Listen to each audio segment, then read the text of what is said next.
Hey there friends, it's Weller here. Today I'll show you how to install mods in Euro Truck Simulator 2 or American Truck Simulator. Let's get into a browser. First we need to download some mods. Mods for ATS 2.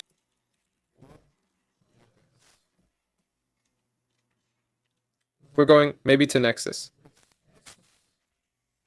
It's there. Awesome. Okay, then we get to the mod we need. Click download.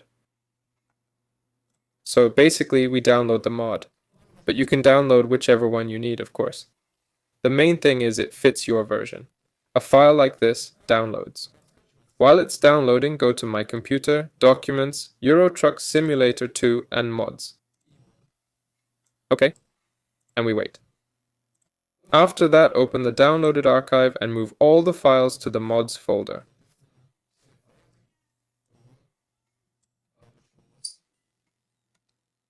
Alright, after that, you can play the game with mods.